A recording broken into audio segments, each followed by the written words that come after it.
ನಮಸ್ಕಾರ ವಾರ್ತಾ ಭಾರತೀಯ ವೀಕ್ಷಕರಿಗೆ ಈ ವಿಶೇಷ ಸಂದರ್ಶನಕ್ಕೆ ಸ್ವಾಗತ. ನಾನು ಧರಣೀಶ್ ಪುಕ್ಕನಕೆರೆ. ಈಗ ರಾಜ್ಯ ಸರ್ಕಾರ ಹೊಸದಾಗಿ ಸಾಮಾಜಿಕ, ಶೈಕ್ಷಣಿಕ ಮತ್ತು ಆರ್ಥಿಕ ಸಮೀಕ್ಷೆಯನ್ನು ಮಾಡಲಿಕ್ಕೆ ಹೊರಟಿದೆ. ಸಮೀಕ್ಷೆ ಮಾಡ್ತಿರೋದು ರಾಜ್ಯದ ಹಿಂದುಳಿದ ವರ್ಗಗಳ ಶಾಶ್ವತ ಆಯೋಗ. ಈಗ ಆಯೋಗದ ಅಧ್ಯಕ್ಷರಾದಂತಹ ಮಧುಸೂದನ್ ನಾಯಕ್ ವಾರ್ತಾ ಭಾರತಿ ಜೊತೆ ಇದ್ದಾರೆ. ಅವ್ರ ಜೊತೆ ಯಾವ ರೀತಿ ಸಮೀಕ್ಷೆಯನ್ನು ಮಾಡಲಾಗುತ್ತೆ, ಸಮೀಕ್ಷೆಗೆ ಏನು ತಯಾರಿಯನ್ನು ಮಾಡಿಕೊಂಡಿದೆ ಆಯೋಗ, ಯಾವ್ಯಾವ ಅಡೆತಡೆಗಳನ್ನು ಆಯೋಗ ಎದುರಿಸ್ತಿದೆ, ಇವೆಲ್ಲದರ ಬಗ್ಗೆ ಮಾತನಾಡ್ತೀನಿ. ಅದಕ್ಕೂ ಮೊದಲು ನಾನು ನಿಮಗೆ ರಿಕ್ವೆಸ್ಟ್ ಮಾಡ್ತಿದ್ದೀನಿ, ನೀವು ಇನ್ನೂ ವಾರ್ತಾ ಭಾರತಿಯನ್ನು ಸಬ್ಸ್ಕ್ರೈಬ್ ಮಾಡಿಲ್ಲ ಅಂದರೆ ದಯವಿಟ್ಟು ಸಬ್ಸ್ಕ್ರೈಬ್ ಮಾಡಿ, ಲೈಕ್ ಮಾಡಿ, ಶೇರ್ ಮಾಡಿ, ಬೆಲ್ ಬಟನನ್ನು ಪ್ರೆಸ್ ಮಾಡಿ. ಈಗ ಸಂದರ್ಶನವನ್ನು ಶುರು ಮಾಡ್ತೀನಿ. ಸರ್, ಸಂದರ್ಶನಕ್ಕೆ ಸ್ವಾಗತ. ನಮಸ್ಕಾರ. ಈ ಸಾಮಾಜಿಕ, ಶೈಕ್ಷಣಿಕ ಮತ್ತು ಆರ್ಥಿಕ ಸಮೀಕ್ಷೆ ಇದರ ತಯಾರಿ ಹೇಗೆ ನಡೀತಿದೆ ಸರ್? ತಯಾರಿ ನಮ್ಮದು ಕ್ಯಾಬಿನೆಟ್ ಡಿಸಿಷನ್ ಆಗಿ, ಕ್ಯಾಬಿನೆಟ್ ಡಿಸಿಷನಲ್ಲಿ ಒಂದು ಪ್ರಶ್ನೆ ಉದ್ಭವ ಆಗಿತ್ತು. ಕಾಂತರಾಜ್ ಅವ್ರ ಕಮಿಷನ್ದು ರಿಪೋರ್ಟನ್ನು ಅನಲೈಸ್ ಮಾಡಿ ಜಯಪ್ರಕಾಶ್ ಹೆಗ್ಡೆ ಅವರು ರಿಪೋರ್ಟ್ ಮಾಡಿದರು. ಕಾಂತರಾಜ್ ಅವರು ಸರ್ವೆ ಮಾಡಿದರು, ಜಯಪ್ರಕಾಶ್ ಅವರು ಅದರ್ ಬೇಸಿಸ್ ಮೇಲೆ ರಿಪೋರ್ಟ್ ಮಾಡಿದರು. ರಿಪೋರ್ಟ್ ಕ್ಯಾಬಿನೆಟ್ ಮುಂದೆ ಬಂದವಾಗ ಒಂದು ಲೀಗಲ್ ಇಶ್ಯೂ ಕ್ರಾಪಪ್ ಆಯಿತು. ಲೀಗಲ್ ಇಶ್ಯೂ ಏನಂತಂದರೆ, ಈ ಕಂಟೆಂಪ್ರೇನಿಯಸ್ ಡಾಟಾ ಇಲ್ಲದೇ ಸರ್ಕಾರದವರು ಯಾವುದೂ ಡಿಸಿಷನ್ ತೊಗೊಳ್ಬಾರ್ದು ಅಂತ ಸುಮಾರಷ್ಟು ಜಜ್ಮೆಂಟ್ಗಳಾಗಿದ್ದಾವೆ. ಲಾಸ್ಟ್ ಆಫ್ ದ್ಯಾಟ್ ವಾಸ್ ಇದು ಮರಾಠ ರಿಸರ್ವೇಷನ್ ಬಗ್ಗೆ, Jayashree Patil versus state of Maharashtra ಅಂತ. ಹೀಗಾಗಿ ಸರ್ಕಾರದವರಿಗೆ 10 ವರ್ಷದ ಹಿಂದಿನ ಡಾಟಾ ಮಾಡಿದ್ರಲ್ಲ ಇವರು ಕಾಂತರಾಜ್ ಅವರು, ಅದನ್ನು ಬರೀ ಎನಲೈಸ್ ಮಾಡಿದ್ದು. 24ರಲ್ಲಿ ರಿಪೋರ್ಟ್ ಕೊಟ್ಟಿದ್ದು ಇವರು ಹೆಗ್ಡೆ ಅವರು. ಅದನ್ನು ರಿಲೈ ಮಾಡಿ ನಾವು ಏನಾದರೂ ತೀರ್ಮಾನ ತೊಗೊಳ್ಬೋದಾ ಸೆಕ್ಷನ್ 11 ಕೆಳಗಡೆ ಅಂತ ಹೇಳಿ ಪ್ರಶ್ನೆ ಬಂದವಾಗ, ಅದು ಹಾಗೆ ಮಾಡಿದರೆ ತಪ್ಪಾಗ್ತದೆ, ಕಾನೂನು ವಿರುದ್ಧವಾಗಿ ಆಗ್ತದೆ, ಅದು ಚಾಲೆಂಜ್ ಆಗ್ಬೋದು, ಇಫೆಕ್ಟಿವ್ಲಿ ಅದರ ಬೆನಿಫಿಟ್ ಕೊಡಲಿಕ್ಕೆ ಆಗಲಿಕ್ಕಿಲ್ಲ ಅಂತ ತೀರ್ಮಾನಕ್ಕೆ ಬಂದು ಸರ್ಕಾರದವರು ಆ ಸರ್ವೆ ಮಾಡಿರೋದು ಕರೆಕ್ಟ್ ಇದೆಯೋ ತಪ್ಪಿದೆಯೋ ಅಂತ ಏನು ಅನಲೈಸ್ ಮಾಡಿದೆ ಅಥವಾ ಡಿಸೈಡ್ ಮಾಡ್ದೇನೆ ರಿಜೆಕ್ಟು ಮಾಡಲಿಲ್ಲ, ಎಕ್ಸೆಪ್ಟು ಮಾಡಲಿಲ್ಲ. ಅದರ ಬೇಸಿಸ್ ಮೇಲೆ ರಿಪೋರ್ಟ್ ಏನು ಮಾಡಿದರು ಜಯಪ್ರಕಾಶ್ ಹೆಗ್ಡೆ ಅವರು, ಅದನ್ನು ಬದಿಗಿಟ್ಟು ಹೊಸದಾಗಿ ಸರ್ವೆ ಮಾಡಿ ಅದರ ಬೇಸಿಸ್ ಮೇಲೆ ನಾವು will take A call under section 11 ಅಂತ ಹೇಳಿ ಡಿಸಿಷನ್ ತಗೊಂಡ್ರು. ಅದರ ಪ್ರಕಾರ ನಮ್ಮ ಆಯೋಗಕ್ಕೆ ಸರ್ವೆ ಮಾಡಿ ಅಂತ ಹೇಳಿದರು. ಅದು ಕ್ಯಾಬಿನೆಟ್ ಡಿಸಿಷನ್ ಆಗೋ ಟೈಮ್ನಲ್ಲೇ ನಮಗೆ ಕೇಳಿದರು ಎಷ್ಟು ಸಮಯ ಬೇಕಾಗ್ಬೋದು ಅಂತ. ನಾವು ಎಲ್ಲನೂ ಮುಂಚಿನ ಸರ್ವೆ ಮಾಡಿದ್ದಕ್ಕೆ ಸಮಯ ಎಷ್ಟೆಷ್ಟು ತೊಗೊಂಡಿತ್ತು, ನಮ್ಮ ಆ್ಯಕ್ಚುಲ್ ಏನು ತಯಾರಿ ಆಗಬೇಕು, ಏನು ಟೈಮ್ ತೊಗೊಳ್ತದೆ, ಅದನ್ನೆಲ್ಲ ಅಂದಾಜು ಮಾಡಿ ನಾವು 90 ದಿವಸದಲ್ಲಿ ಮಾಡ್ಬೋದು.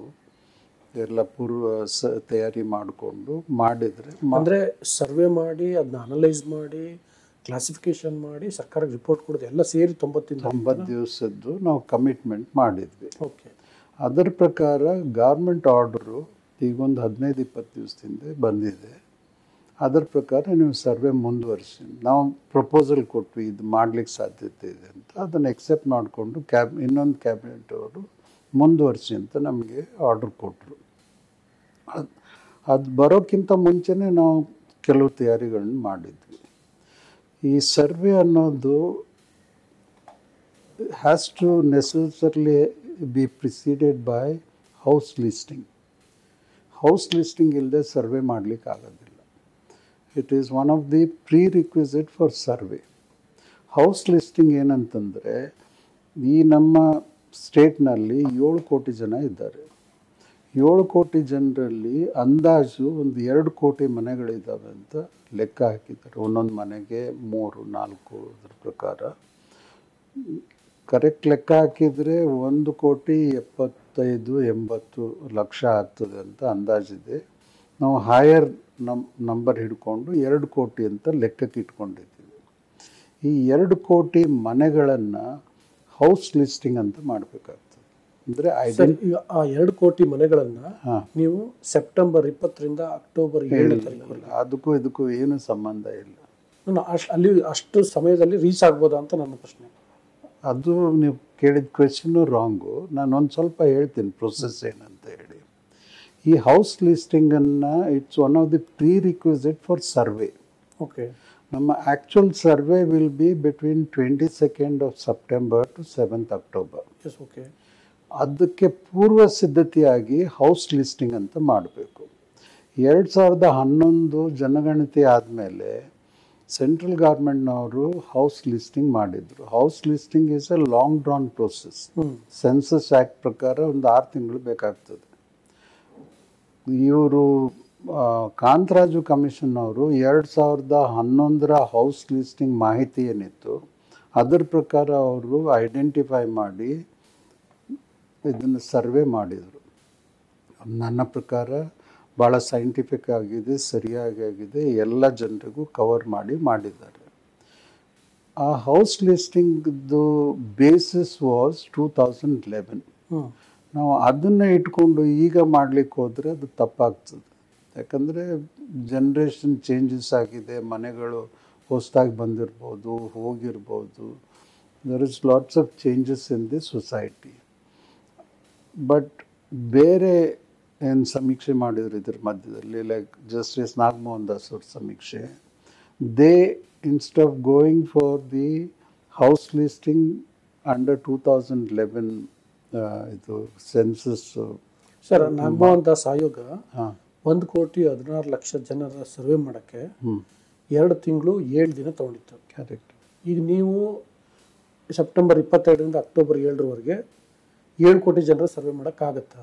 ಆಗ್ತದೆ. ಹೇಳ್ತೀನಿ ನಾನು. ಒಂದು ಸ್ವಲ್ಪ ಪ್ರೋಸೆಸ್ ಎಕ್ಸ್ಪ್ಲೇನ್ ಮಾಡಿದರೆ ನಿಮ್ಗೆ ಅರ್ಥ ಆಗ್ಬೋದು. ಮಾಡಲಿಕ್ಕೆ ಆಗ್ತದೆ ಅಂತ ತಿಳ್ಕೊಂಡೆ ನಾವು ಇದನ್ನು ಶುರು ಮಾಡಿದ್ವಿ. ಇಷ್ಟೆಲ್ಲ ಖರ್ಚು ಮಾಡಿ ನಾವು ಒಂದು ಸ್ವಲ್ಪ ರೆಸ್ಪಾನ್ಸಿಬಲ್ ಇರಬೇಕಲ್ವ ಸೊಸೈಟಿಗೆ. ಅದೆಲ್ಲ ವಿಚಾರ ಮಾಡಿ ನಾವು ಇಷ್ಟು ದಿವಸದಲ್ಲಿ ಮಾಡಲಿಕ್ಕೆ ಆಗ್ತದೆ ಅಂತ ತಿಳ್ಕೊಂಡು ಮುಂದುವರಿಸಿದ್ದೀವಿ. ಈ house listing is the basis on which survey is to be conducted. Nagamohan Das ಅವರು ಈ ವೋಟರ್ ಲಿಸ್ಟ್ ಅಂತ ಇರ್ತದೆ, ಅದಕ್ಕೆ ಒಂದು ವೋಟರ್ ಲಿಸ್ಟ್ಗೆ ಒಂದು ಏನಂತಾರೆ ಕಾನ್ಸ್ಟಿಟ್ಯೂನ್ಸಿ ಇರ್ತದೆ, ಏನಂತಾರೆ ಅದಕ್ಕೆ ಬ್ಲಾಕ್ಸ್ ಅಂತ. ಬ್ಲಾಕ್ಸು. ಆ ಬ್ಲಾಕ್ಸನ್ನು ಮಾಡಿಕೊಂಡು ಟೀಚರ್ಸಿಗೆ ಈ ಬ್ಲಾಕಿಗೆ ಹೋಗಿ ನೀನು ಸರ್ವೆ ಮಾಡಬೇಕಪ್ಪ ಅಂತ ಅದ್ರ ಪ್ರಕಾರ ಇಂಟ್ರೆಸ್ಟ್ ಮಾಡಿ ಅವ್ರು ಮಾಡಿಸಿದ್ದಾರೆ. ಬಟ್ ಈ ನಡುವೆ ಈ ವೋಟರ್ ಲಿಸ್ಟು ಈ ಬ್ಲಾಕ್ಸಿಗೆ ಆ ಸ್ಯಾಂಕ್ಟಿಟಿ ಇಲ್ಲ ಅಂತ ವಾದ ವಿವಾದಗಳಿದ್ದಾವೆ. It is more a political issue with which I am not concern. But ನಾವು ವಾದ ವಿವಾದ ಇದ್ದಾವಾಗಲೂ ನಾವು ವೋಟರ್ ಲಿಸ್ಟ್ ಬೇಸಿಸ್ ಮಾಡಿ ಮನೆಗಳನ್ನು ಮಾಡಿದರೆ ನಾಳೆ ಪ್ರಾಬ್ಲಮ್ ಆಗ್ತದೆ, ತಪ್ಪಾಗ್ತದೆ ಅಂತ ಹೇಳಿ we had to look for a newer method of house listing. ಆ ಕಾರಣದಿಂದ ನಾವು ವಿ ಡೆವಲಪ್ಡ್ ಎನ್ ಆ್ಯಪ್. ನಮ್ಮ ಇ ಗವರ್ನೆನ್ಸ್ನಲ್ಲಿ ಒಂದು ಆ್ಯಪ್ ರೆಡಿ ಮಾಡಿಕೊಂಡು ನಮ್ಮ ರಾಜ್ಯ ದೇಶದಲ್ಲಿ ಈ ಇಲೆಕ್ಟ್ರಿಫಿಕೇಷನ್ ಆದ ಸ್ಟೇಟ್ನಲ್ಲಿ ನಂಬರ್ 1. ಅಂದರೆ 98% of the households are electrified by the authorities of the ಇಂಧನ ಡಿಪಾರ್ಟ್ಮೆಂಟ್ನವರು. ಹೀಗಾಗಿ ದಟ್ ಇಸ್ 2% ಸರ್. ಅದನ್ನು ಹೇಳ್ತೀನಿ. ಅಂದರೆ ಈಗ ತಾಂಡಗಳು, ಹಟ್ಟಿಗಳು, ಅವನು ಗುಡಿ ಗುಂಡಾರಗಳು ಅವನ್ನೆಲ್ಲ ನಾವು ಲೆಕ್ಕಕ್ಕೆ ತಗೊಂಡು ಇದು ಫಸ್ಟ್ ಸ್ಟೆಪ್. ಅವನ್ನೆಲ್ಲ ನಾವು ಸೆಕೆಂಡ್ರಿ ಡಾಟಾ ಡಿಸ್ಟ್ರಿಕ್ಟ್ ಲೆವೆಲ್ನಲ್ಲಿ ಕಲೆಕ್ಟ್ ಮಾಡಿಕೊಂಡು ಅದನ್ನು ಆ್ಯಡ್ ಮಾಡ್ತೀವಿ.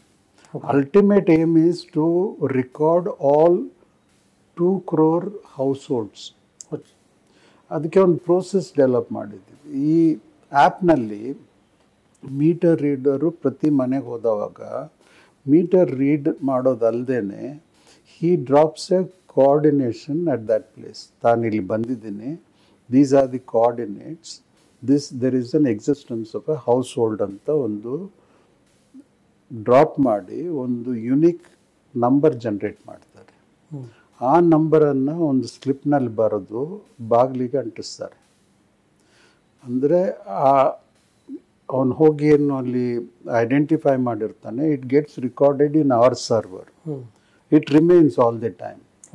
ನಾಳೆ ಅಲ್ಲಿ ಹೋಗ್ಲಿಕ್ಕಿದ್ರೂ ನಾವು through this app, through this process ನಮ್ಮ ಸರ್ವರ್ನಿಂದ ಆ ಜಾಗಕ್ಕೆ ಹೋಗ್ಬೋದು.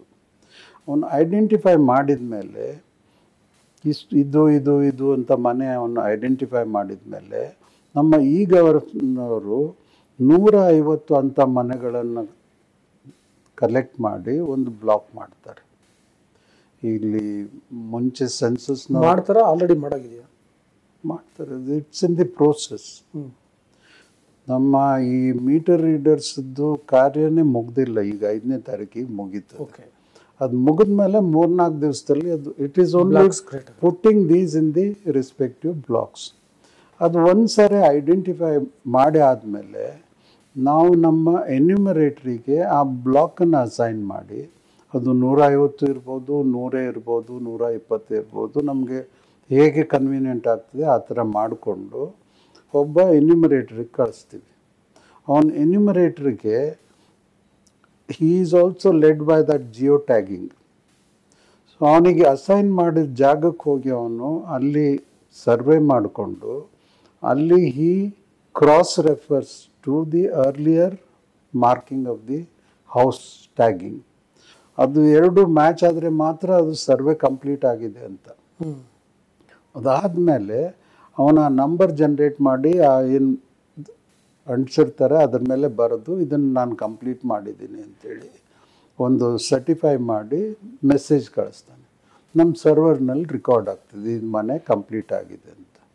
ಅವನು ಮಿಸ್ ಮಾಡಿದರೆ ಅಥವಾ ಬೇರೆ ಏನಾದರೂ ಆಗಿದ್ದರೆ ಅದು ನಮಗೆಲ್ಲನೂ ಸರ್ವರ್ನಲ್ಲಿ ಗೊತ್ತಾಗ್ತದೆ, ಇವನು ಇಲ್ಲಿ ಹೋಗಿದ್ದಾನೋ ಇಲ್ವೋ ಅಂತ.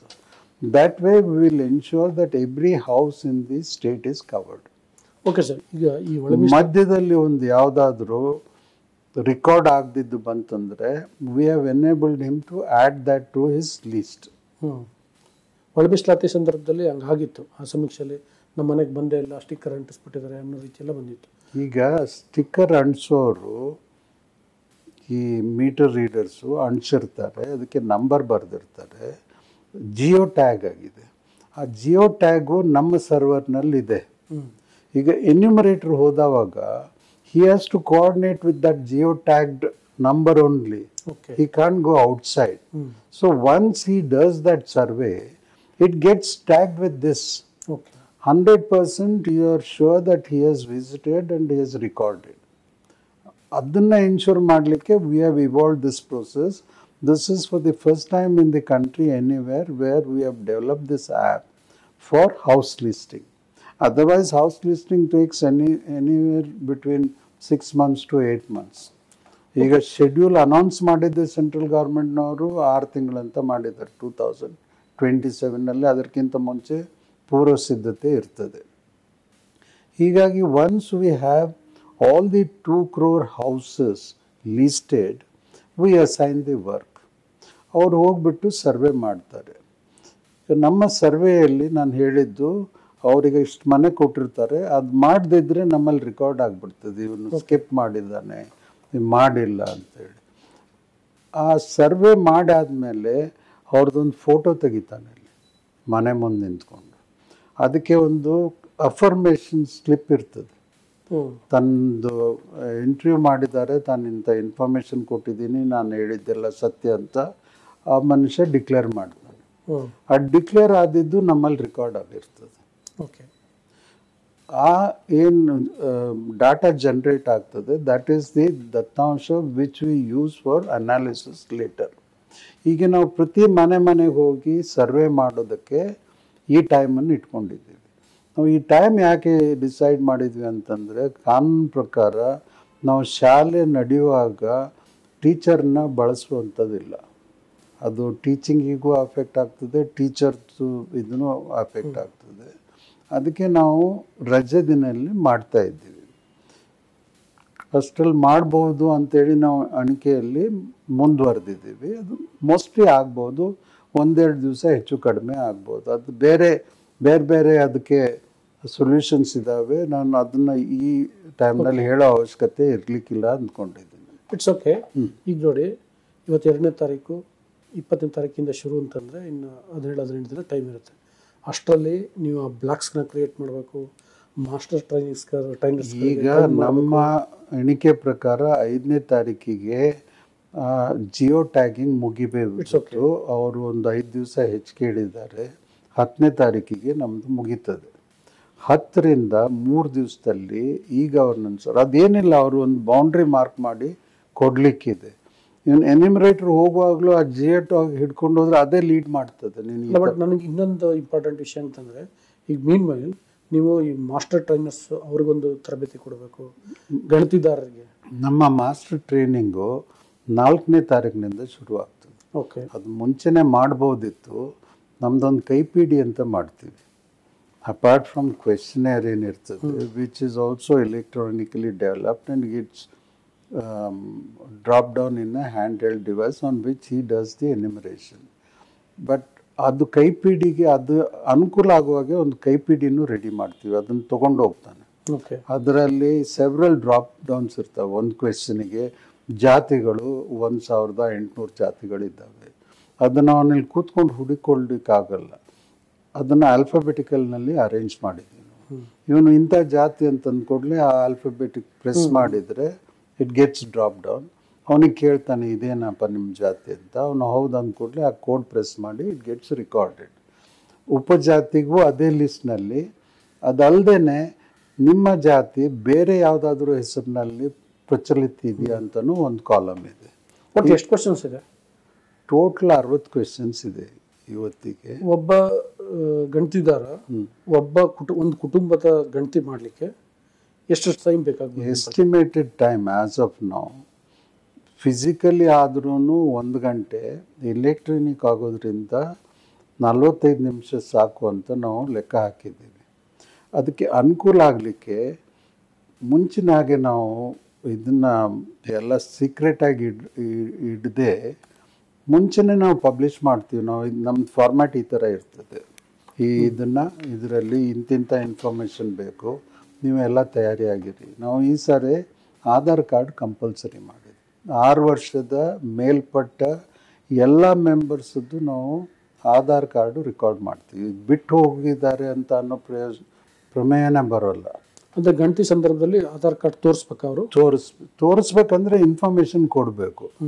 ಒಬ್ಬನು ಯಾರು ಹೆಡ್ ಆಫ್ ದಿ ಫ್ಯಾಮಿಲಿ ಇರ್ತಾನೆ ಅವನ ಆಧಾರನ್ನು ಅಥೆಂಟಿಕೇಶನ್ ಸಿಸ್ಟಮ್ ಇರ್ತದೆ. OTP ಜನ್ರೇಟ್ ಆಗಿ ಹೌದು ಇದು ಇವಂದು ಆಧಾರ ಅಂತ ಹೇಳಿ ಅದು ಒಬ್ಬರದೇ ಅಥೆಂಟಿಕೇಟ್ ಮಾಡಿ ಬಾಕಿ ಎಲ್ಲ ಮೆಂಬರ್ಸದ್ದು ಆಧಾರನ ನಾವು ಜನ್ರೇಟ್ ಮಾಡ್ತೀವಿ. That is ways of cross checking it. ಬೇರೆ ಬೇರೆ ಇದರಲ್ಲಿ ಇನ್ಫಾರ್ಮೇಷನ್ ಸಿಗ್ತದೆ ನಮ್ಗೆ ಬೇಕಿದ್ರೆ. ಬಟ್ ನಾವು ಅವರಿಂದನೇ ಆಧಾರದ ನಂಬರನ್ನು ತಗೊಂಡು ರೆಕಾರ್ಡ್ ಮಾಡ್ತೀವಿ ಪ್ರತಿಯೊಬ್ಬ ಮೆಂಬರಿಂದು. ಅದು ರೆಕಾರ್ಡ್ ಆದಮೇಲೆ ನಮ್ಮ ಪ್ರೋಸೆಸ್ ಕಂಪ್ಲೀಟ್ ಆದಮೇಲೆ ಅವ್ರಿಗೆ ಒಂದು ಅಫರ್ಮೇಷನ್ ಇರ್ತದೆ, ನಾನು ಹೇಳಿದ್ದೆಲ್ಲ ಕರೆಕ್ಟ್ ಇದೆ ಅದು ಅಂತ ಹೇಳಿ. ಅದಾದಮೇಲೆ ಅವರು ಕಂಪ್ಲೀಟ್ ಮಾಡಿ ಅದಕ್ಕೆ ಅಲ್ಲಿ ಜಿಯೋ ಟ್ಯಾಗ್ ಮಾಡಿದ್ಮೇಲೆ ಇಲ್ಲಿ ಬಂದುಬಿಟ್ಟು ಕನೆಕ್ಟ್ ಆಗ್ತದೆ. ಇವನು ಈ ಮನೆ ಐಡೆಂಟಿಫೈ ಮಾಡಿದ್ದು ಎಂಟ್ರೆಸ್ ಮಾಡಿದ್ದು ಕಂಪ್ಲೀಟ್ ಮಾಡಿದ್ದೇನಂತೆ ರಿಪೋರ್ಟ್ ಬರ್ತದೆ. This is the process of surveying. ಇದನ್ನು ಮಾಡಲಿಕ್ಕೆ ನಾವು ಮುಂಚೆನೇ ತಿಳುವಳಿಕೆ ಕೊಡಲಿಕ್ಕೆ ಅವರ ಕಮ್ಯುನಿಟಿ ಲೀಡರ್ಸು, ರಿಲಿಜಿಯಸ್ ಲೀಡರ್ಸು ಎಲ್ಲ ಬಂದವರಿಗೂ ನಾವು ತಿಳುವಳಿಕೆ ಕೊಟ್ಟಿದ್ದೀವಿ. ಬಟ್ ಅದೊಂದು ನಿಮ್ಮ ಜನರಿಗೆ ತಿಳುವಳಿಕೆ ಕೊಡಿ. ಅಲ್ಲ, ನಿಮ್ಮ ಆಯೋಗದ ಮೇಲೆ ಆ ಥರದೊಂದು ಸಣ್ಣದೊಂದು ಆಕ್ಷೇಪ ಇದೆ. ಏನಂದರೆ ಅವರೇನು ಜನದ ಜೊತೆ ಕಮ್ಯುನಿಕೇಟ್ ಮಾಡ್ತಿಲ್ಲ ಅಂತ. I think this is the second interview. Communicate ಮಾಡಲಿಕ್ಕೆ ನಾವು ಮುಂಚೆನೇ ಕಮ್ಯುನಿಕೇಟ್ ಮಾಡಿದರೆ ಅದರದ್ದು ಜನರದ್ದೆಲ್ಲ ಮೆಮೊರಿ ಒಂದು ಸ್ವಲ್ಪ ಕಡಿಮೆ. ಯಾವ ಟೈಮಿಗೆ ಕೊಡಬೇಕು ಅದನ್ನು ಮಾಡೋ ವಿಚಾರದಲ್ಲಿ ಇದ್ದೀವಿ ನಾವು. ನಮ್ಮ ಕೈಪಿಡಿ ಎಲ್ಲ ರೆಡಿ ಆದಮೇಲೆ, ನಮ್ಮ ತಯಾರಿ ಎಲ್ಲ ರೆಡಿ ಆದಮೇಲೆ ನಾವು ಅವ್ರಿಗೆ ಕರೆದು ಇಂಟ್ರ್ಯಾಕ್ಷನ್ ಮಾಡ್ತೀವಿ. ತಾವು ಬಂದಿದ್ದೀರಿ, ಬೇರೆ ಪ್ರೆಸ್ ನೋಟ್ಸು ಇರ್ತವೆ ಅವೆಲ್ಲ. ಬಟ್ ನಮಗೆ ಜನರಿಗೆ ಫೀಲ್ಡ್ನಲ್ಲಿ ತಿಳುವಳಿಕೆ ಕೊಡಲಿಕ್ಕೆ ವಿ ಆರ್ ಎಂಗೇಜಿಂಗ್ 80,000 ಸ್ಟೂಡೆಂಟ್ಸ್ ಲಾ ಕಾಲೇಜದ್ದು ಮತ್ತು ಇತರೆ ಗ್ರ್ಯಾಜುಯೇಟ್ಸಿಗೆ. 80,000 ನಮ್ಮಲ್ಲಿ ಲಾ ಕಾಲೇಜ್ನಲ್ಲಿ ಇಂಟರ್ನ್ಶಿಪ್ ಅಂತ ಇರ್ತದೆ. ಈ ಹುಡುಗರು ಬರೀ ಪುಸ್ತಕ ಓದಿ ಕಲಿಯೋದ್ರ ಬದಲು ಪ್ರಾಕ್ಟಿಕಲ್ ಇದಕ್ಕೆ they should be expose to the societies ways of. ಅವ್ರನ್ನ ಬಳಸ್ಕೊಂಡು ಅವರಿಗೆ ನಾವು ಈ ಫಾರ್ಮ್ಯಾಟ್ ಕೊಟ್ಟು ಪ್ರತಿಯೊಂದು ಮನೆಗೆ ಹೋಗಿ ನೀವು ಇಂಥದ್ದು ರೆಡಿ ಇಟ್ಕೊಳ್ಳಿ, ಇದು ಬೇಕಾಗ್ತದೆ ಅಂತೇಳಿ ಅವ್ರು ತಿಳುವಳಿಕೆ ಕೊಡ್ತಾರೆ 3 ದಿವಸ ಮುಂಚೆ. ಓಕೆ, ಯಾಕಂದರೆ ನಾವು ಸರ್ವೆ ಮಾಡ್ಲಿಕ್ಕೆ ಹೋದವಾಗ ಸ್ಟ್ರೈಟ್ ಹೋಗೋ ಬದಲಿಗೆ ನಾನು ನಮ್ಮ ಹುಡುಗ ಅಲ್ಲಿ ಕೆಲ್ಸಕ್ಕೆ ಹೋಗಿದ್ದಾನೆ ಅವನಿಗೆ ಕೇಳ್ತೀನಿ, ಅಥವಾ ನನ್ನ ರೆಕಾರ್ಡ್ಸ್ ಎಲ್ಲ ಪಂಚಾಯತ್ನಲ್ಲಿದೆ, ನನಗೆ ನನ್ನ ಜಮೀನ್ದು ಇದನ್ನಿಲ್ಲ ಅಂತ ಹೇಳಿದರೆ ಅದು ಟೈಮ್ ವೇಸ್ಟ್ ಆಗ್ತದೆ ಮತ್ತು ಅದು ನಮ್ಮ ಪ್ರೋಸೆಸ್ ಸ್ಮೂತಾಗಿ ಹೋಗೋದಿಲ್ಲ. ಅದಕ್ಕೆ ಅವರಿಗೆ ಮುಂಚೆನೇ ತಿಳುವಳಿಕೆ ಕೊಡಲಿಕ್ಕೆ ಅವ್ರು ಹೋಗಿ ಡಿಸ್ಟ್ರಿಬ್ಯೂಟ್ ಮಾಡ್ತಾರೆ. ಅದಲ್ಲದೆ ನಾವು ಇನ್ನೊಂದು 2-3 ದಿವಸಕ್ಕೆ ಎಂಟೈರ್ ಕ್ವೆಶ್ಚನೇರ್ ಏನಿದೆ ಅದನ್ನು ನಾವು will release it to public domain. ನಮ್ಮ ವೆಬ್ಸೈಟ್ನಲ್ಲಿ ಹಾಕಿ ಯಾರಿಗಾದರೂ ಅದ್ರ ಬಗ್ಗೆ ತಿಳ್ಕೊಳ್ಳೋದಿದ್ರೆ ತಿಳುವಳಿಕೆ ಕೊಡಲಿಕ್ಕೆ it is open to anybody. There is nothing secretive about the questionnaire. ಅದನ್ನು ಎಲ್ಲ ಜನ್ರೇಟ್ ಮಾಡಿ ನಾವು ಮುಂದೆ ಕೂತ್ಕೊಂಡು ಅನಲೈಸ್ ಮಾಡಬೇಕಾಗ್ತದೆ. After the survey work is complete. Sir, ಈಗ ಈ ಎಜುಕೇಷನ್ನು ಮತ್ತು ಏನು ಎಂಪ್ಲಾಯ್ಮೆಂಟ್ ವಿಷಯದಲ್ಲಿ ಈಗ ಫಾರ್ ಎಕ್ಸಾಂಪಲ್ಲು ಗಂಡ ಏನೋ ಕೆಲಸ ಮಾಡ್ತಿರ್ತಾರೆ, ಅವ್ರು ಹೇಳ್ತಾರೆ, ಹೆಂಡತಿ ಏನೋ ಕೆಲಸ ಮಾಡ್ತಿರ್ತಾರೆ, ಅಥವಾ ಒಂದು ಏನೋ ಟೈಲರಿಂಗ್ ಮಾಡ್ತಿರ್ತಾರೆ, ಮತ್ತು ಇನ್ನೊಂದೇನೋ ಮಾಡ್ತಿರ್ತಾರೆ. ಕೆಲವರಿಗೆ ಅಂದರೆ ಆ ಜಾಬ್ ಮಾಡ್ತಿರ್ತಾರೆ, ಆದರೆ ಅದು ಜಾಬ್ಗೆ ಏನು ಕೆಲಸ ಅನ್ನೋದು ಗೊತ್ತಿರಲ್ಲ. ಆ ಥರದ್ದೆಲ್ಲ ಟ್ರಿಕಿ ಇಶ್ಯೂಸ್ಗಳು ಇರ್ತವೆ. ಅದಕ್ಕೆ head of the family who is responsible, who is speaking for others, should be conscious of what information he is sharing with us. It's any citizen's responsibility. Of course. He can't be misleading, or he can't be saying falsehood, or he can't be saying I don't know. It is for their benefit. ಈಗ ನಾವು survey ಮಾಡ್ತಾ ಇರೋದು 7 ಕೋಟಿ ಜನರದ್ದು. ಬರೀ schedule ಇವರು OBC ಅಂತ ಈಗ ಏನು ಐಡೆಂಟಿಫೈ ಆಗಿದ್ದಾರೆ ಅವ್ರದ್ದಷ್ಟೇ ಎಲ್ಲ ನಾವು ಮಾಡ್ತಾ ಇರೋದು, ಎಲ್ಲ ಜನತೆಗೂ. ಅದಕ್ಕೇ ನಮ್ಮದು ಕ್ವೆಶ್ಚನೇರ್ ಒಂದು ಸ್ವಲ್ಪ ಬ್ರಾಡ್ ಬೇಸ್ಡ್ ಇದೆ.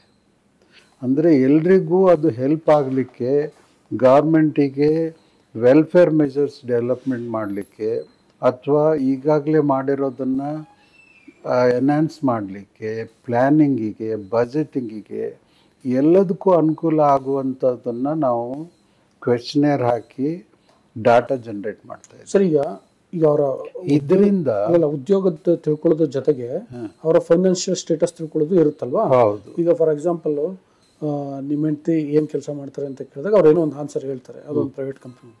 ಬಟ್ ಅವರಿಗೆ ಎಷ್ಟು ಸಂಬಳ ಬರ್ತಿದೆ ಅಂದಾಗಲೂ ಅವರು ಫೇರ್ ಆಗಿ ಆನ್ಸರ್ ಕೊಡ್ತಾರೆ ಅಂತ ಅನ್ಸುತ್ತಾ? ಸರ್, ಇದು self declaration. Every citizen is assume to be true to what is speaking. ನಾವು ಕೆಲವು ಇನ್ಫಾರ್ಮೇಷನ್ ಕ್ರಾಸ್ ಚೆಕ್ ಮಾಡಿ ಇದು ಸುಳ್ಳು ಹೇಳಿದ್ದಾರೆ, ತಪ್ಪು ಹೇಳಿದ್ದಾರೆ ಅಂತ ಕೊನೆಗೆ ನಾವು ಅನಲೈಸ್ ಮಾಡ್ಬೋದು. ಬಟ್ ಈ ಸ್ಟೇಜ್ನಲ್ಲಿ ನಾವು ಅದನ್ನು ಪ್ರಿವೆಂಟ್ ಮಾಡಲಿಕ್ಕೆ ಆಗಲ್ಲ. We can only appeal to the citizen to be truthful about it, so that it helps everybody. This survey is for everybody. ಈಗ ಫಾರ್ ಎಕ್ಸಾಂಪಲ್ಲು ಬೀದರ್ನ ಯಾವುದೋ ಮೂಲೆಯಲ್ಲಿ ಒಂದು ಹೆಲ್ತ್ ಸೆಂಟರ್ ಇಲ್ಲ, ಅಥವಾ ಅಲ್ಲಿ ಬ್ರಿಡ್ಜ್ ಇಲ್ಲ ನದಿ ಕ್ರಾಸ್ ಮಾಡಲಿಕ್ಕೆ ಅವಶ್ಯಕತೆ ಇದೆ, ಇಂಥವೆಲ್ಲ ಇನ್ಫಾರ್ಮೇಷನ್ ಕ್ವೆಶ್ಚನೇರ್ ಪ್ರಕಾರ ನಾವು ಏನು ಜನ್ರೇಟ್ ಮಾಡ್ತೀವಿ, that is not to decide whether somebody is backward or otherwise. That is for the data which we generate is for other welfare measures. ಕಾನ್ಸ್ಟಿಟ್ಯೂಷನ್ನಲ್ಲಿ ಪಾರ್ಟ್ 4ನಲ್ಲಿ for good governance state shall do this ಅಂತ ಹೇಳಿದ್ದಾರೆ.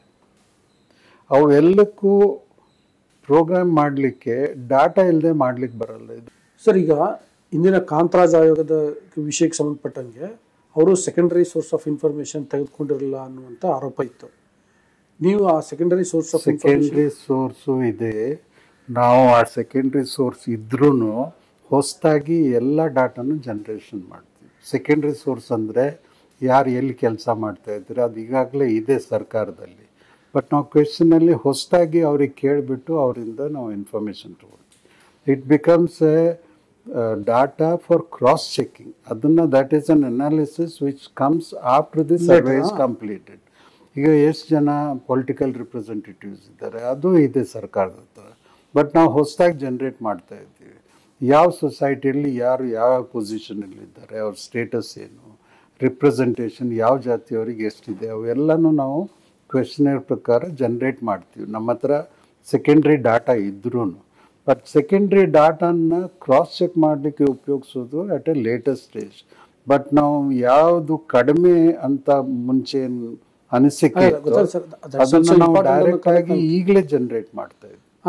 Okay, ಅದು ಮಾಡ್ತಿದ್ದೀರಿ. ಇದು ಎಂಪ್ಲಾಯ್ಮೆಂಟ್ಗೆ ಸಂಬಂಧಪಟ್ಟಂಗೆ ಆಗ್ತಿದೆ. ಎಜುಕೇಷನ್ಗೆ ಸಂಬಂಧಪಟ್ಟಂಗೆ ಈಗ ಫಾರ್ ಎಕ್ಸಾಂಪಲ್ CET ನಲ್ಲಿ ಯಾವ್ಯಾವ ಸಮುದಾಯ ಇಲ್ಲಿವರೆಗೆ ಎಷ್ಟೆಷ್ಟು ಸ್ಥಾನಗಳನ್ನ ಪಡ್ಕೊಂಡಿದೆ ಆ ಇನ್ಫಾರ್ಮೇಶನ್ ಕೂಡ ಅಗತ್ಯ ಅಲ್ವಾ? ಹೌದು. ಸೊ ಆ ಥರದ ತಗೊಳ್ತಿದ್ದೀರಾ ಅಂತ ಲೇಟೆಸ್ಟ್ ಸ್ಟೇಜ್ ಇರ್ಬೋದು. ಅಲ್ಲ, ಆ ಥರದ್ದು ಕ್ವೆಶನ್ಸ್ ಇದೆ. ನಿಮಗೆ ಯಾವ್ಯಾವ ಅನುಕೂಲತೆಗಳನ್ನು ಅವೈಲ್ ಮಾಡಿದ್ದೀರಿ, ಯಾವ ರಿಸರ್ವೇಷನ್ನು, ಯಾವ್ಯಾವ ಕೋರ್ಸಿಗೆ, ಯಾವ್ಯಾವ ಎಂಪ್ಲಾಯ್ಮೆಂಟಿಗೆ ತೊಗೊಂಡಿದ್ದೀರಿ ಅಂತ ಕ್ವೆಶ್ಚನರ್ ಇದೆ. ನೀವು 371J ಬೆನಿಫಿಟ್ ಬಂದಿದೆ ಅಂತಲೂ ಕೇಳ್ತೀವಿ.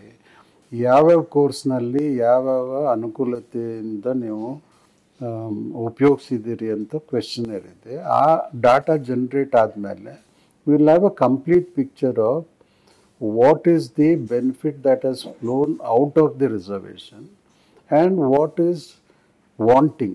ಅದನ್ನು ಡಿಸೈಡ್ ಮಾಡಿ ಅದನ್ನು ನಾವು ರಿಪೋರ್ಟ್ ಕೊಡ್ತೀವಿ ಸರ್ಕಾರಕ್ಕೆ. ಅದೇ ಈಗ ನೋಡಿ, ರಿಪೋರ್ಟ್ ಕೊಡಬೇಕು ಮತ್ತು ಕ್ಲಾಸಿಫಿಕೇಶನ್ ಮಾಡಬೇಕು ಅಂದರೆ ಇವೆಲ್ಲ ಮುಖ್ಯ ಆಗ್ತವೆ ಅಂತ.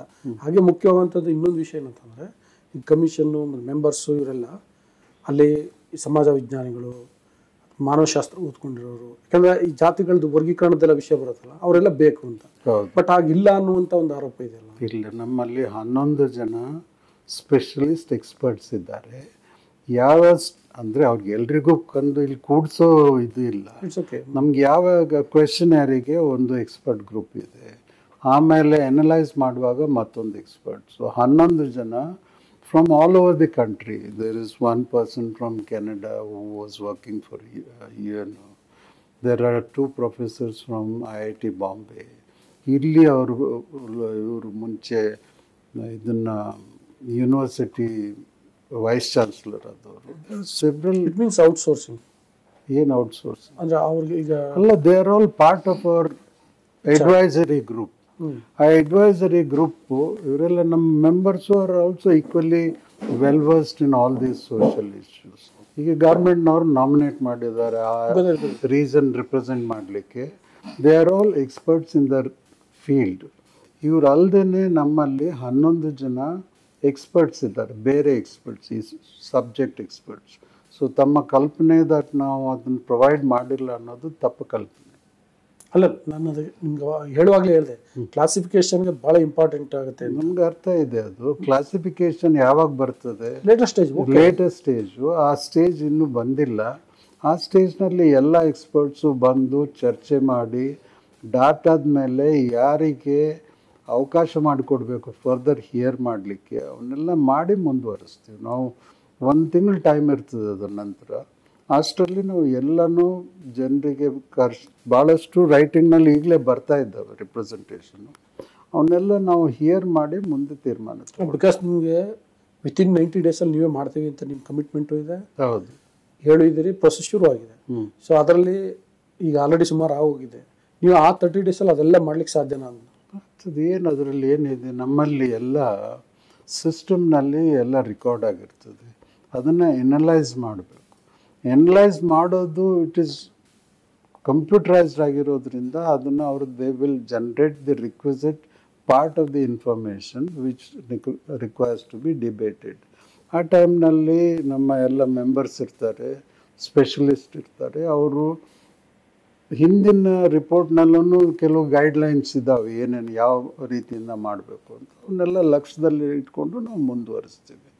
ಅದು ಏನು ನಮ್ಮಲ್ಲಿ ಏನು ಕಡಿಮೆ ಆಗಿಲ್ಲ. ನಾವು will take care of all that. Okay, ಈಗಿನ ವಿಷಯಕ್ಕೆ ಬರೋದಾದರೆ ನೀವು ಮೊಬೈಲ್ ಆ್ಯಪ್ ಮುಖಾಂತರ ಮಾಡ್ತಿದ್ದೀರಿ. ಹೌದು. ಮೊಬೈಲ್ ಆ್ಯಪ್ ಅಂದರೆ ಸರ್ವರ್ ಅಲ್ಲಿ ಭಾಳ ಇಂಪಾರ್ಟೆಂಟ್ ರೋಲ್ ಪ್ಲೇ ಮಾಡುತ್ತೆ.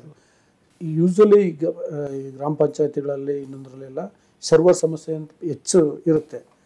ನಿಮಗೆ ಅದಕ್ಕೆ ಏನಾದರೂ ಏನು ಅಡಿಷನಲ್ ಕೇರ್ ಅಂತ ನೀವೇನಾದ್ರು ಮಾಡಿದ್ದೀರಾ? ಸರ್ವರದ್ದು ಮುಂಚೆ ಆಗಿರೋ ಪ್ರಾಬ್ಲಮನ್ನೆಲ್ಲ ನಾವು ಗಮನಕ್ಕೆ ಇಟ್ಕೊಂಡು ಅಲ್ಲಿ ರೆಸ್ಪೆಕ್ಟಿವ್ ಡಿಸ್ಟ್ರಿಕ್ಟ್ ಅಥಾರಿಟೀಸ್ ಹತ್ರ ಇಂಟ್ರ್ಯಾಕ್ಷನ್ ಮಾಡಿ we have made sure that there is a proper server facility, internet ಎಲ್ಲ ಇದೆ ಅಂತ. ಅಕಸ್ಮಾತ್ ಒಂದು ಕಡೆ ಇಲ್ದಿದ್ರೆ there is an option for offline record ಮಾಡಿ ಎಲ್ಲಿ ಸರ್ವರ್ ಯಾವಾಗ ಸಿಗ್ತದೆ, ಯಾವಾಗ ಕನೆಕ್ಟಿವಿಟಿ ಬರ್ತದೆ ಅದನ್ನು ಲೋಡ್ ಮಾಡಲಿಕ್ಕೂ ಪ್ರಾವಿಷನ್ ಇದೆ. They are all systematically developed. ಅದಕ್ಕೆ ಅಲ್ಲಿ ಸರ್ವರಿಗೆ ಬಂದ ಮೇಲೆ ಅದಕ್ಕೊಂದು ಅಕ್ನಾಲೇಜ್ಮೆಂಟ್ ಕೊಡ್ತಾರೆ. ಪ್ರತಿಯೊಬ್ಬನಿಗೂ ಸರ್ವೆ ಮಾಡಿ ಆದಮೇಲೆ ಅವರಿಗೆ ಒಂದು ಯುನೀಕ್ ನಂಬರ್ ಕೊಟ್ಟಿರ್ತಾರೆ. ಅವ್ರ ಸರ್ವೆಯಲ್ಲಿ ಏನು ಹೇಳಿರೋದು ಎಲ್ಲನೂ ಒಂದು ಇದನ್ನು ಮಾಡಿಬಿಟ್ಟು ಜನ್ರೇಟ್ ಮಾಡಿ ಕಾಪಿ ಮಾಡಿ PDF ಅಂತಾರೆ, ಅದನ್ನು ಅವರಿಗೆ ನೋಡಲಿಕ್ಕೆ ಅನುಕೂಲ ಮಾಡಿಕೊಟ್ಟಿದ್ದೀವಿ. ಹೀಗಾಗಿ ಯಾವುದು ಮಿಸ್ ಆಗಿ ಅಥವಾ ಇದನ್ನು ಅವು ಕನ್ಸರ್ನ್ನ ಅಡ್ರೆಸ್ ಮಾಡದೆ ಮುಂದುವರಿಯೋ ಪ್ರಶ್ನೆ ಇಲ್ಲ. ಈಗ ನೀವು ಇಷ್ಟೊತ್ತು ಎಕ್ಸ್ಪ್ಲೇನ್ ಮಾಡಿದ್ರಲ್ಲ, ಇದೆಲ್ಲ ಏನು ಕೋಆರ್ಡಿನೇಟ್ ಮಾಡಲಿಕ್ಕೆ, ಮಾನಿಟ್ರಿಂಗ್ ಮಾಡಲಿಕ್ಕೆ ಸ್ಟೇಟ್ ಲೆವೆಲಲ್ಲಿ, ಡಿಸ್ಟ್ರಿಕ್ಟ್ ಲೆವೆಲಲ್ಲಿ ಮತ್ತು ತಾಲೂಕು ಲೆವೆಲಲ್ಲಿ ಒಂದು ಕಮಿಟಿ ಅಂತ ಐ ಥಿಂಕ್ ಹಿಂದಿನ ಇದರಲ್ಲಿ ಮಾಡಿತ್ತು ಗೌರ್ಮೆಂಟ್. ಈಗ ಮಾಡಿಲ್ಲ ಅಂತ ಅಂದ್ಕೊಳ್ತೀನಿ. ಇನ್ನೂ ಮಾಡಿಲ್ಲ ಅಂದರೆ ಸರ್ಕಾರ ಕೋಆಪ್ರೇಷನ್ ಹೆಂಗಿದೆ? ನಮ್ಮದು 4ನೇ ತಾರೀಕಿನಿಂದ ಇದು ಶುರು ಆಗ್ತದೆ. People who are actually to be surveyed ಅವರಿಗೆ ಮಾಸ್ಟರ್ ಟ್ರೈನರ್ಸ್ ಇರ್ತಾರೆ, ಶುರು ಆಗ್ತದೆ. ಒಂದ್ಸರಿ ಅವರಿಗೆ ಟ್ರೈನ್ ಆದಮೇಲೆ ಒಂದು 200-300 ಏನೋ ನಂಬರ್ ನನಗೆ ಸರಿ ನೆನಪಿಲ್ಲ, ಅವರು ಡಿಸ್ಟ್ರಿಕ್ಟ್ ಲೆವೆಲಿಗೆ ಹೋಗಿ ಟ್ರೈನ್ ಮಾಡ್ತಾರೆ. ಡಿಸ್ಟ್ರಿಕ್ಟ್ ಲೆವೆಲಿಂದ ತಾಲೂಕು ಲೆವೆಲಿಗೆ ಟ್ರೈನ್ ಮಾಡ್ತಾರೆ. ಅದಾದಮೇಲೆ ಟೀಚರ್ಸಿಗೆ ಟ್ರೈನ್ ಮಾಡ್ತಾರೆ. ಓನ್ಲಿ 15 to 17 days ಸಾಕು, ಅಷ್ಟರಲ್ಲಿ ಮಾಡ್ಬೋದು. ಟ್ರೈನ್ ಮಾಡಲಿಕ್ಕೆ ಎಷ್ಟು ಬೇಕಾಗ್ತದೆ? ಎಲ್ಲ ಎಜುಕೇಟೆಡ್ ಜನನೇ ನಾವು ಬಳಸ್ತಾ ಇದ್ದೀವಿ. ಅವರು ಈಗಾಗಲೇ ಎಕ್ಸ್ಪೀರಿಯನ್ಸ್ಡ್ ಇದ್ದಾರೆ. ನಾಗಮೋಹನ್ ದಾಸ್ ಅವ್ರ ಸರ್ವೇನಲ್ಲೂ ಇದೇ ಜನ ಇದಾಗಿದ್ದರು, ಅದು ಮಾಡ್ತಾರೆ. ನಾಗಮೋಹನ್ ದಾಸ್ ಕಮಿಷನ್ದಲ್ಲಿ ಬೇಸಿಕ್ ಪ್ರಾಬ್ಲಮ್ ವಾಸ್ BBMP ಏರಿಯಾದಲ್ಲಿ ಒಂದು ಸ್ವಲ್ಪ ಕಡಿಮೆ ಆಯಿತು ಅಂತ ಕೆಲವು ಕಮೆಂಟ್ಸ್ ಎಲ್ಲ. ಆ್ಯಕ್ಚುಲಿ ಅದು ಭಾಳ ದೊಡ್ಡ ಸಮಸ್ಯೆ ಇದೆ ಈಗ ಗೇಟೆಡ್ ಕಮ್ಯುನಿಟಿಗಳಲ್ಲಿ. ದೊಡ್ಡ ದೊಡ್ಡ ಅವಕ್ಕೆಲ್ಲನೂ ಒಳಗಡೆಗೆ ಬಿಟ್ಕೊಳ್ಳಲ್ಲ ಅನ್ನೋಂಥ ಅವನ್ನೆಲ್ಲ ಆ್ಯಂಟಿಸಿಪೇಟ್ ಮಾಡಿ ಅವಕ್ಕೆ ಏನು ಮಾಡಬೇಕು ಅಂತ ಎಲ್ಲ ವ್ಯವಸ್ಥೆ ಮಾಡಿದ್ದೀವಿ. ನಾನು ನಿಮ್ಗೆ ಡಿಟೇಲಾಗಿ ಹೇಳಲಿಕ್ಕಾಗಲ್ಲ, but all those concerns we kept in mind and will take care of it. BBMP ಅವ್ರದ್ದು ಈಗ ಅವ್ರದ್ದು ಇಲೆಕ್ಷನ್ ಬರೋದ್ರಿಂದ ಪ್ರಾಬ್ಲಿ ಅವ್ರದ್ದು ಪ್ರೋಸೆಸ್ ಶುರು ಆಗ್ತದೆ. ಸೊ ಅದನ್ನು ಹೇಗೆ ಮುಂದುವರಿಸಬೇಕು ಅಂತ ಮೀಟಿಂಗ್ ಎಲ್ಲ ನಡೀತಾ ಇದೆ. ಇನ್ಫ್ಯಾಕ್ಟ್ ಮೇಡಮ್ ಅವ್ರು ಬಂದಿದ್ದಾರೆ, ಅವ್ರು BBMP ಅವರು 1-2 ಸರಿ ಬಂದೋದ್ರು. BBMPಯಲ್ಲಿ ನನ್ನ ಪ್ರಕಾರ ಇನ್ನೂ ಡೆಫಿನೆಟಾಗಿ ಡಿಸೈಡ್ ಮಾಡಿಲ್ಲ. ಅವ್ರದ್ದು ಒಂದು ಸ್ವಲ್ಪ ಪೀರಿಯಡ್ ಆಫ್ ಸರ್ವೆ ಒಂದು ಸ್ವಲ್ಪ ಮುಂದೆ ಹೋಗ್ಬೋದು, ಬಿಯಾಂಡ್ 7th, 1 ವಾರ 10 ದಿವಸ. ಅದಕ್ಕೆ ನಾವು ಟೀಚರ್ಸನ್ನು ಬಳಸೋದಿಲ್ಲ ಆ ಪೀರಿಯಡಿಗೆ, ಗೌರ್ಮೆಂಟ್ ಎಂಪ್ಲಾಯೀಸೇ ಇರ್ತಾರೆ. So we have taken care of all those problems which we have anticipated. ಹೋಪ್ಫುಲ್ಲಿ ನಾವು ರಿಪೋರ್ಟ್ ಕೊಡ್ಬೋದು ಅಂತ ಅನಿಸಿಕೆ ಇದೆ. ಅವರೆಲ್ಲನೂ ಭಾಳ ಉತ್ಸಾಹದಿಂದ ಮಾಡ್ತಾ ಇದ್ದಾರೆ. We can assure you that will keep up to our commitments. Okay, but ಏನಂದ್ರೆ ಸರ್ಕಾರದ ಮೇಲೆ ಸರ್ಕಾರ ಹರಿ ಮಾಡ್ತಿದೆ, ಸರ್ಕಾರ ಹರಿ ಮಾಡ್ತಾ ಇದೆ. ನಾವು ಕಮಿಟ್ ಮಾಡಿ ಸಾಧ್ಯತೆ ಇದೆ ಕೇಳಿದ್ದಕ್ಕೆ ನಾವು ಮಾಡಿದ್ದೀವಿ. ನಾವು ಸರ್ಕಾರದವ್ರು ಹರಿ ಮಾಡಿದರೆ ನಾವು ಅರ್ಧಂಬರ್ಧ ಮಾಡಿ ಬಿಡಲಿಕ್ಕೆ ಆಗೋದಿಲ್ಲ. We have taken the responsibility. We are responsible, they are all responsible, they all come from the public life. So they will keep up to our commitment. ಸರ್ಕಾರದಿಂದ ನಮ್ಗೆ ಯಾವ ಪ್ರೆಷರು ಇಲ್ಲ. ನಮ್ಗೆ ಇನ್ಫ್ಯಾಕ್ಟ್ ಭಾಳಷ್ಟು ಕೋಆಪ್ರೇಷನ್ ಬಂದಿದೆ. The day we said we need to develop a fresh app for house listing, ಒಂದು ವಾರದಲ್ಲಿ 90 days ಮಾಡಿ ಒಂದು ವಾರದಲ್ಲಿ ಮಾಡಿಕೊಟ್ರು. ಸರ್ಕಾರದವ್ರು ನಮ್ಗೆ ಯಾವುದು ಪ್ರೆಷರ್ ಇಲ್ಲ. 90 days ಮಾಡಬೇಕಂತ ಇಲ್ಲ, 1 ವಾರ ಮುಂದೆ ಹೋದ್ರೂ ಹೋಗ್ಬೋದು. ಬಟ್ ಅದು our commitment. We have kept that time line. ನಾವು any person who wants to work something he has to have a time line. ಆ ಇದರಿಂದ ಅದೇನು ಸ್ಟ್ಯಾಚ್ಯೂಟರ್ಲಿ 90 days ಆದಮೇಲೆ ಇನ್ವ್ಯಾಲಿಡ್ ಆಗ್ತದೆ ಅಂತ ಇಲ್ಲ. Our commitment is will do it. And the way we are working, ಇವರೆಲ್ಲ ಪಾಪ ಡೇ ಆ್ಯಂಡ್ ನೈಟ್ ಕೂತ್ಕೊಂಡು ಕೆಲಸ ಮಾಡ್ತಾ ಇದ್ದಾರೆ. We should be able to keep up to that. ಈಗ ಒಂದು ಡೆಲಿಗೇಷನ್ ಬಂದಿತ್ತು ನಿಮಗೆ, ಅಂದರೆ ಈ ಜಾತಿಗಳ ವಿಷಯಕ್ಕೆ ಸಂಬಂಧಪಟ್ಟಂಗೆ ಯಾರೋ ಏನೋ ಜಾತಿ ಬರ್ಸಿರ್ತಾರೆ ಇಲ್ಲಿ ನಿಮ್ಮ ಈ ಸರ್ವೆನಲ್ಲಿ, ಆಮೇಲೆ ಅದು ಸರ್ಕಾರದ ಜಾತಿ ಪಟ್ಟಿಲಿ ಇರಲ್ಲ, ಅದು ಬೇರೆ ಬೇರೆ ರಿಪರ್ಕೇಷನ್ಸ್. ಈಗ ಬಂದ ಜನರದ್ದು ರಿಪ್ರೆಸೆಂಟೇಷನ್ ಮೋಸ್ಟ್ಲಿ ನಾವು ಒಂದು ಅಡ್ವರ್ಟೈಸ್ಮೆಂಟ್ ಕೊಟ್ವಿ 19ನೇ ತಾರೀಕಿಗೆ. ನಮ್ಮ ಲೆಕ್ಕದಲ್ಲಿ 1800 ಜಾತಿಗಳಿದ್ದಾವೆ. ಅದನ್ನು ನಾವು ಲೀಸ್ಟ್ ಮಾಡಿದ್ದೀವಿ. ಅದನ್ನು ನಾವು ಎನ್ಯುಮರೇಟ್ರಿಗೆ ಕೊಟ್ಟು ಅದು ಡ್ರಾಪ್ ಡೌನ್ ಆದವಾಗ ಐಡೆಂಟಿಫೈ ಮಾಡಲಿಕ್ಕೆ ಅನುಕೂಲ ಆಗಲಿಕ್ಕೆ ಪಟ್ಟಿ ಮಾಡಿದ್ದೀವಿ. ಇದರಲ್ಲಿ ಯಾವುದಾದ್ರೂ ಮಿಸ್ ಆಗಿದ್ದರೆ ನೀವು ರಿಪ್ರೆಸೆಂಟೇಷನ್ ಕೊಟ್ಟರೆ ಸೇರಿಸ್ತೀವಿ ಅಂತ ಒಂದು ನೋಟಿಫಿಕೇಷನ್ ಕೊಟ್ವಿ. ಈಗ ಆ ಲೀಸ್ಟ್ನಲ್ಲಿ ಇರೋದನ್ನು ತೆಗೆದು ಹಾಕೋ ಪ್ರಶ್ನೆ ಬರೋದಿಲ್ಲ. ಇಬ್ಬರು ತಾನು ಆ ಜಾತಿ ಅಂತಂದರೆ ನಾವು ಅದನ್ನು ಎನ್ಯುಮರೇಟ್ ಮಾಡಬೇಕಾಗ್ತದೆ. ಹೀಗಾಗಿ ನಾವು ಈಗ ಏನು ಆ್ಯಡ್ ಮಾಡಬೇಕೋ ಅದನ್ನು ಮಾತ್ರ ಕನ್ಸಿಡರ್ ಮಾಡಿ ಮಾಡ್ತಾ ಇದ್ದೀವಿ. ಸೊ ನಮ್ಮ ಲೀಸ್ಟ್ನಲ್ಲಿ ಇನ್ನೊಂದು 100-150 ಹೊಸ ಜಾತಿಗಳು ಆ್ಯಡ್ ಆಗ್ಬೋದು. ಅವರು ಜನ ಇದ್ದಾರೆ ಅಂತ ಸೆಕೆಂಡ್ರಿ ಇನ್ಫಾರ್ಮೇಷನ್ ಮೇಲೆ ನಾವು ಆ್ಯಡ್ ಮಾಡೋದು. ಹಾಗೆ ಮನಸ್ಕಂಡವರಿಗೆ ಹೇಳಿದವರಿಗೆ ಜಾತಿ ಅಂತ ಹೇಳಿ ಟ್ರೀಟ್ ಮಾಡಿ ನಾವು ಆ್ಯಡ್. ಅದೇ ಈಗ ಸೆಕೆಂಡ್ರಿ ಇನ್ಫಾರ್ಮೇಷನ್ ಅಂದರೆ ಗೌರ್ಮೆಂಟ್ ಎಂಪ್ಲಾಯ್ಮೆಂಟಲ್ಲಿ ಎಷ್ಟೋ ಕಮ್ಯುನಿಟಿಗಳಿಗೆ ಏನು ಅಲ್ಲಿ ಹಾಗಲ್ಲ, ಮುಂಚಿನ ಕಮಿಷನ್ ಅವ್ರು ಏನು ಲೀಸ್ಟ್ ಮಾಡಿದ್ರು ಆ ಲೀಸ್ಟ್ನಿಂದ ಏನಾದರೂ ಮಿಸ್ ಆಗಿದ್ದರೆ, ಆಮೇಲೆ ಕಮಿಷನ್ ಅವ್ರು ಏನಾದರೂ ಆ್ಯಡ್ ಮಾಡಿದರೆ, ಅಥವಾ ಸೆಂಟ್ರಲ್ ಗೌರ್ಮೆಂಟ್ನವ್ರು ಯಾವುದಾದ್ರೂ ಐಡೆಂಟಿಫೈ ಮಾಡಿ ಇದೆ ಅಂತ ಇದ್ದರೆ, ಅಥವಾ ನಮಗೆ ಇಂಥ ಜಾತಿ ಇದೆ ಅಂತ ಹೇಳಿ ಒಂದು 4 ಜನ ಇರ್ತಾರೆ ಅವ್ರದ್ದು ಎನ್ಯುಮರೇಷನ್ ಮಾಡಬೇಕು ಅಂತ ಅನಿಸಿದರೆ ಅದನ್ನು ಆ್ಯಡ್ ಮಾಡ್ತಾಯಿದ್ದೆ. ಮತ್ತು ಇನ್ನೊಂದು ಡೆವಲಪ್ಮೆಂಟ್ ಆಗ್ತಿದೆ, ನೀವು ಗಮನಿಸಿದ್ದೀರಿ ಅಂತ ಅಂದ್ಕೊಂಡಿದ್ದೀನಿ ನಾನು. ಏನಂದರೆ ಈ ಕೆಲವು ಕಮ್ಯುನಿಟಿಗಳು ಆಯಾ ಕಮ್ಯುನಿಟಿಯವ್ರಿಗೆ, ಅಂದರೆ ಪರ್ಟಿಕ್ಯುಲರ್ಲಿ ಸಬ್ ಕಾಸ್ಟ್ಗಳಿಗೆ ಸಬ್ ಕಾಸ್ಟ್ ಬೇಡ, ಮೇಜರ್ ಏನೋ ಒಂದು ಕಮ್ಯುನಿಟಿ ಇದನ್ನೇ ಬರ್ಸಿ ಅಂತ ಹೇಳ್ತಿದ್ದಾರೆ, ಇನ್ಸಿಸ್ಟ್ ಮಾಡ್ತಿದ್ದಾರೆ. ಸೊ ಇದು ನಿಮ್ಮ ಸರ್ವೆ ಮೇಲೆ ಎಫೆಕ್ಟ್ ಆಗುತ್ತಾ? ನೋಡಿ, ಇದು survey is a self declaration. ನಾವು ಹೀಗೆ ಮಾಡಿ ಹಾಗೆ ಮಾಡಿ ಅಂತ ನಾವು ಹೇಳಲಿಕ್ಕಾಗೋದಿಲ್ಲ. We can only reason it out with the religious leaders. ಆರ್ಗನೈಸೇಷನ್ಗಳು ಹೇಳ್ತಿದ್ವಲ್ಲ, ಅವರ ಕಮ್ಯುನಿಟಿ ಲೀಡರ್ಸಿಗೆ, ರಿಲಿಜಿಯಸ್ ಲೀಡರ್ಸಿಗೆ we can only reason it out that any misinformation affects their own interest. ಯಾಕಂದರೆ ಇದು ಬರೀ ಜಾತಿ ಐಡೆಂಟಿಫೈ ಮಾಡ್ಲಿಕ್ಕೆ ಸರ್ವೆ ಮಾಡ್ತಾ ಇಲ್ಲ, ಎಲ್ಲ 7 ಕೋಟಿ ಜನರದ್ದು ಸರ್ವೆ ಆಗಬೇಕು. ಅವ್ರವ್ರ ಪ್ರಾಬ್ಲಮ್ ಏನಿದೆ ಇದು ಎಲ್ಲ ಕ್ಯಾಪ್ಚರ್ ಆಗೋದ್ರಿಂದ ಇದರಲ್ಲಿ ಮಿಸ್ಲೀಡ್ ಮಾಡಿ ಸುಳ್ಳು ಹೇಳಿ ಏನು ಮಾಡಲಿಕ್ಕೆ ಆಗಲ್ಲ. ಅಕಸ್ಮಾತ್ ಆದ್ರೂ there are several ways of cross checking it. ಜನರು ನಮ್ಮ ದೇಶದಲ್ಲಿ ಆನೆಸ್ಟ್ ಇದ್ದಾರೆ, ಅವರಿಗೆ ಒಂದು ಸ್ವಲ್ಪ ಭಯ ಭಕ್ತಿ ಇರ್ತದೆ ಅಂತ ತಿಳ್ಕೊಂಡು ನಾವು ಮುಂದುವರಿಸೋದು. ಬಟ್ ಅವ್ರನ್ನ ನಾವು ಈ ಸಮಯದಲ್ಲಿ ಜನರು ಹೀಗೆ ಮಾಡಿ ಹಾಗೆ ನಾಯಕರು ಆನೆಸ್ಟ್ ಇಲ್ವಲ್ಲ, ಆಮೇಲೆ ಜಾತಿ ಸಂಘಟನೆಗಳು ಆನೆಸ್ಟ್ ಇಲ್ವಲ್ಲ. ನೀವು ಹೇಳ್ಬೋದು, ನಮಗೆ ಹೇಳಲಿಕ್ಕೆ ಅವಕಾಶ ಇಲ್ಲ. ನಾವು we expect every citizen to be honest and come out with a true statement. ಅದರಲ್ಲಿ ಹೆಚ್ಚು ಕಡಿಮೆ ಆದರೆ ಅದು ಅವರಿಗೆ ಅಫೆಕ್ಟ್ ಆಗ್ತದೆ ಅಂತ ತಿಳುವಳಿಕೆ ಬಂದರೆ ಸಾಕಂತ ತಿಳ್ಕೊಂಡಿದ್ದೀವಿ. ಅದರ ಪ್ರಕಾರ ನಾವು ಪ್ರಯತ್ನ ಮಾಡ್ತಾ ಇದ್ದೀವಿ. ಓಕೆ, ಜನಕ್ಕೆ ಈ ಹಂತದಲ್ಲಿ ನೀವು ಏನನ್ನು ಅಪೀಲ್ ಮಾಡೋಕ್ಕೆ ಟ್ರೈ ಮಾಡ್ತೀವಿ?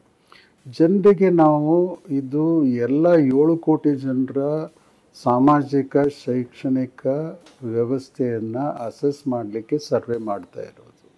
ಅವರಿಗೆ ಏನು ಅನುಕೂಲ ಮಾಡಿಕೊಡ್ಬೇಕು ಗೌರ್ಮೆಂಟ್ನವರು, ಗುಡ್ ಗವರ್ನೆನ್ಸ್ ಮಾಡಲಿಕ್ಕೆ ಯಾವ್ಯಾವ ಇಶ್ಯೂ ಮಿಸ್ ಆಗಿದ್ದಾವೆ, ಇನ್ನೇನು ಮುಂದುವರಿಸ್ಬೇಕು ಅನ್ನೋದಕ್ಕೆ ಡಾಟಾ ಜನ್ರೇಟ್ ಮಾಡಲಿಕ್ಕೆ ನಾವು ಮಾಡ್ತಾ ಇದ್ದೀವಿ.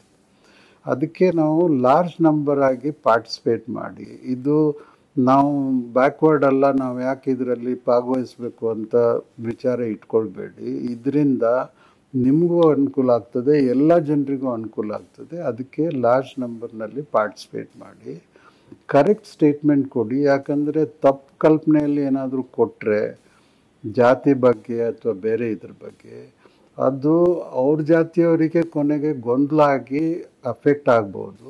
ಅದರಿಂದ ತಮ್ಮದು ಕರೆಕ್ಟ್ ಏನಿದೆ ಆ ಕ್ವೆಶ್ಚನರ್ ಪ್ರಕಾರ ತಾವು ಆನ್ಸರ್ ಕೊಟ್ಟರೆ ನಾವು ಜನ್ರೇಟ್ ಮಾಡಿ ವರದಿ ಉಪಯೋಗಿಸ್ತೀವಿ ಅಂತ ಹೇಳ್ಬೋದು. ಅಷ್ಟೇ ಹೇಳ್ಬೋದು, ಅದಕ್ಕಿಂತ ಜಾಸ್ತಿ ಏನು. Truthfulness is most important.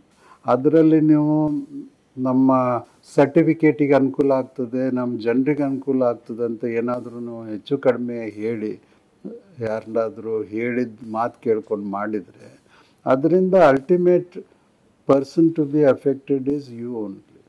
ಮತ್ತೊಂದೇನು main important ವಿಷಯ ತಿಳ್ಕೊಳ್ಳೋದೇನಂತಂದರೆ, ಈ ವ್ಯವಸ್ಥೆಯಲ್ಲಿ ನಾವು ಇಷ್ಟು ದಿವಸ ಮಾಡಿದ ವ್ಯವಸ್ಥೆಯಲ್ಲಿ ಭಾಳಷ್ಟು ಜನ undeserving have continued to take the benefit. The deserving are being deprived because the undeserving, who are of a higher category or status, they are eating away whatever benefit government can give. Government has a limited resources to give. 32% ಮಾತ್ರ ಕೊಡ್ಲಿಕ್ಕೆ ಆಗ್ತದೆ, ಅವ್ರಿಗೆ 17, ಇವರಿಗೆ 7 ಅಂತ cap ಇದೆ 50. ಹೀಗಾಗಿ ನೀವು correct information ಕೊಟ್ಟರೆ ನಿಮ್ಮಲ್ಲಿ ಯಾರು ಡಿಸರ್ವಿಂಗ್ ಇದ್ದಾರೆ ಅವ್ರಿಗೆ ರೀಚ್ ಆಗ್ತದೆ. ನೀವು ಈಗ ಏನಾದರೂ ಅದನ್ನು ಯಾರ್ದೋ ಮಾತು ಕೇಳಿಕೊಂಡು ಅದನ್ನು ಮೆಡಲ್ ಮಾಡಲಿಕ್ಕೆ ಹೋದರೆ ನಿಮ್ಮ ಜನರಿಗೆ ಎಫೆಕ್ಟ್ ಆಗ್ತದೆ. ಸಮಾಜದಲ್ಲಿ ಇದ್ದಾವಾಗ ನಾವು ನಮ್ಮ ಸೆಲ್ಫಿಶ್ ಇಂಟ್ರೆಸ್ಟ್ ಮಾತ್ರ ನೋಡ್ಲಿಕ್ಕೆ ಹೋಗಬಾರ್ದು. ನಮ್ಮ ಜನಾಂಗದವ್ರದ್ದು ಏನು, ಯಾರಿಗೆ ಯಾವ ಥರ ಬೆನಿಫಿಟ್ ಆಗ್ತದೆ ಅನ್ನೋದನ್ನು ನೋಡಿಕೊಂಡು ಕರೆಕ್ಟಾಗಿ ಇನ್ಫಾರ್ಮೇಷನ್ ಕೊಡಿ ಅಂತ ಕೇಳ್ಕೊಳ್ಬೋದು ಅಷ್ಟೇ. Thank you sir. ಇಷ್ಟೊತ್ತು ಮಧುಸೂದನ್ ನಾಯಕ್ ಅವರು ಜಾತಿ ಸಮೀಕ್ಷೆಗೆ ಏನೆಲ್ಲ ತಯಾರಿಯನ್ನು ಆಯೋಗ ಮಾಡಿಕೊಂಡಿದೆ ಅನ್ನುವಂಥದ್ದನ್ನು ಹೇಳಿದ್ರು. ಸೊ ಈ ವಿಡಿಯೋ ನಿಮಗೆ ಇಷ್ಟ ಆಗುತ್ತೆ ಅಂತ ಅಂದ್ಕೊಂಡಿದ್ದೀನಿ. ಹಾಗಾಗಿ ಮತ್ತೊಮ್ಮೆ ನಾನು ನಿಮಗೆ ರಿಕ್ವೆಸ್ಟ್ ಮಾಡ್ತಿದ್ದೀನಿ, ನೀವು ಇನ್ನೂ ವಾರ್ತಾ ಭಾರತಿಯನ್ನು ಸಬ್ಸ್ಕ್ರೈಬ್ ಮಾಡಿಲ್ಲ ಅಂದರೆ ದಯವಿಟ್ಟು ಸಬ್ಸ್ಕ್ರೈಬ್ ಮಾಡಿ, ಬೆಲ್ ಬಟನ್ ಪ್ರೆಸ್ ಮಾಡಿ, ಲೈಕ್ ಮಾಡಿ ಮತ್ತು ಶೇರ್ ಮಾಡಿ. Thank you.